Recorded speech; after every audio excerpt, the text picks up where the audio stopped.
ऊधम सिंह नगर में एक ऐसी तलाकशुदा महिला जो लोगों के लिए मिसाल बनी है, जहां तलाकशुदा महिलाओं के लिए अपने बच्चों का भरण पोषण करना एक मुश्किल नहीं बल्कि नामुमकिन सा बन जाता है। लेकिन काशीपुर की रहने वाली तलाकशुदा ऑटो चालक शबनम ने लोगों के लिए एक मिसाल पेश की है, जहां देश के प्रधानमंत्री नरेंद्र मोदी के सपनों को साकार कर रही मुस्लिम महिला ने ऐसा कुछ किया जो चर्चा का विषय बन गया है।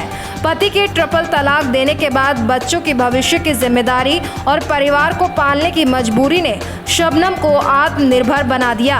आजकल काशीपुर की सड़कों पर शबनम का ऑटो दौड़ता नजर आ रहा है। बता दें, तलाक तलाक तलाक इन 3 शब्दों ने मानो शबनम के पूरे जीवन को झकझोर कर रख दिया था। तब से खुद के साथ 3 बच्चों का भविष्य भी अंधेरे में पड़ा नजर आ रहा था। चारों तरफ मजबूरियां और परेशानियों के सिवा शबनम के पास कोई रास्ता नहीं था। फिर भी जीवन के सबसे मुश्किल दौर में शबनम ने सरेंडर करने की वजह आत्मनिर्भरता का रास्ता चुना। बच्चों को सुनहरा भविष्य और खुद को नई पहचान देने के लिए एक नया रास्ता चुन लिया। शबनम ने जैसे जैसे कर एक ऑटो लिया और फाइनेंस कराया और उसको चलाना सीखा। देश के साथ अपने आप को आत्मनिर्भर बनाने के लिए सड़कों पर उतर गई, जिसके बाद हर कोई शबनम के हौसले को सलाम करता दिखाई दे रहा है। काशीपुर के ढकिया गुलाबो फसियापुर गांव के निवासी शबनम की शादी 2011 में जसपुर में हुई थी। शुरुआत में सब कुछ ठीक चला। 2 बेटियों व बेटों के साथ में ससुराल में खुशी खुशी गुजार रही थी। बाद में न जाने किसकी नजर लगी कि पति शबनम की उपेक्षा करने लगा और 2017 तक ये रिश्ता तलाक तक पहुंच गया। पति ने बच्चे की जिम्मेदारी से भी मुंह मोड़ लिया तो उन्हें लेकर वह अपने गांव काशीपुर आ गई। घर पर बैठने की बजाय घरों में काम करने के साथ सिलाई सीखकर इसे आजीविका का साधन बना लिया। बच्चों को सरकारी स्कूल में प्रवेश दिलाया। पति से कानूनी लड़ाई लड़ी और अपनी कमाई से ऑटो खरीद लिया, लोन कराया और अब आत्मनिर्भरता की राह पर चल पड़ी है। जिन परिस्थितियों में लोग आत्महत्या करने के लिए मजबूर हो जाते हैं, उन परिस्थितियों में शबनम ने आत्मनिर्भर बनने का रास्ता चुना और उन महिलाओं के लिए एक मिसाल कायम की जो महिलाएं कठिन परिस्थितियों में अपने आप को मजबूर और लाचार महसूस करती हैं। अपने हौसलों की उड़ान उड़कर शबनम ने समाज के लिए एक नाज़ीर पेश की है। क्या नाम है आपका बेटा और कहाँ? आयशा। आपकी मम्मी क्या करती हैं और किस किस परेशानियों का सामना करना पड़ता है मम्मी को? मम्मी पहले सुबह उठती हैं, हमें तैयार करती हैं, स्कूल भेजती हैं, फिर तैयार होती हैं, फिर ऑटो चलाने जाती हैं, फिर दोपहर आती हैं वहाँ से तो खाना बनाती हैं, फिर हमें स्कूल से लेने जाती हैं। मैं डॉक्टर बनना चाहती हूँ। मम्मी बहुत परेशानी झेलती हैं। मम्मी हमसे बहुत प्यार करती हैं, हमारा बहुत ख्याल रखती हैं, ऑटो चलाती हैं और खाना बनाती हैं घर में आके। बहुत काम है आपकी बहन? वो घर का सारा काम करती है। घर का सारा काम कर कर जब ऑटो चलाने जाती हैं। हमारी अम्मी का इंतकाल हो गया है जब से हमारी बहन ने हमें रखा है। पहले जो हमारे पापा थे, हमारा परिवार जो है बहुत गरीब हैं, सब गरीब परिवार से हूँ मैं।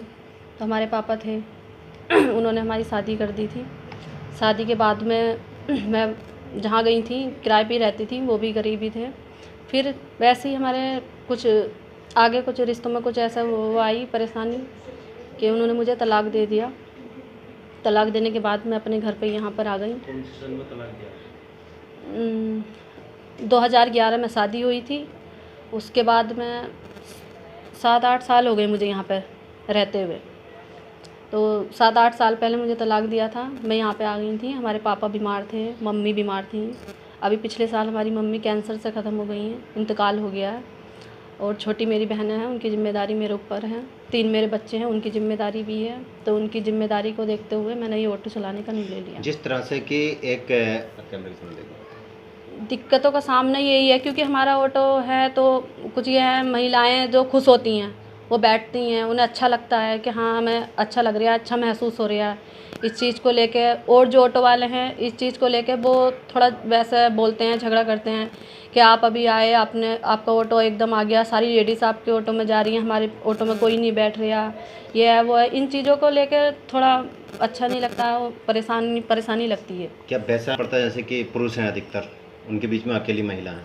नहीं, वैसे वो लोग भी ऐसा कुछ नहीं बोलते, वो लोग भी खुश होते हैं देख कर, कहते हैं कि हाँ अच्छा है, बाहर जो है विदेशों में लेडीज़ें ये काम कर रही हैं, यानी कि वो भी हैं, पायलट भी हैं और ट्रेन भी चला रही हैं, कि कोई काम ऐसा नहीं है जो लेडीज औरतें नहीं कर सकती, महिलाएं नहीं कर सकती हैं, कि बहुत अच्छा है कि तुम आगे बढ़ रही हो, तुम्हें देख कर अच्छा लग रहा है। कितनी पढ़ाई की है और आपके मन में कैसे आया ये काम करने को? मैंने 8 तक पढ़ाई की है, मैं ज़्यादा पढ़ी लिखी नहीं हूँ। अगर पढ़ी लिखी होती तो मैं कुछ और काम कर लेती, इसलिए मेरे पास कोई रास्ता नहीं था। बच्चे थे, इनकी जिम्मेदारी थी, छोटी बहन थी उसकी जिम्मेदारी थी, अम्मी हमारी नहीं थी, हमारी अम्मी का साया हमारे सिर से उठ गया, इसलिए जिम्मेदारी ज़्यादा बढ़ गई थी, इसलिए मैंने ये ऑटो चलाने का निर्णय लिया। भाई है कोई?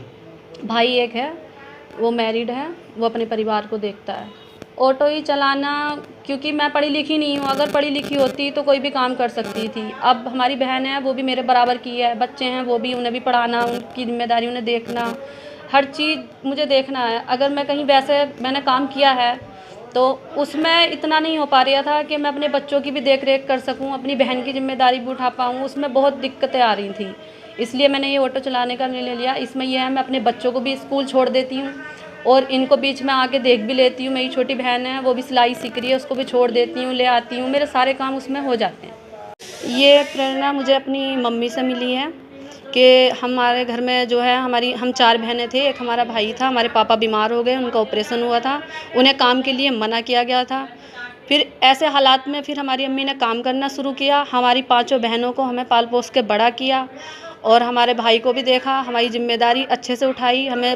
मैं कम पढ़ी हूँ क्योंकि मैं घर में सबसे बड़ी थी और जो हमारी छोटी बहन है वो सब पढ़ी हैं, क्योंकि उनको मुझे देखना पड़ता था, अम्मी बाहर जाती थी तो इसलिए मैं पढ़ नहीं पाई।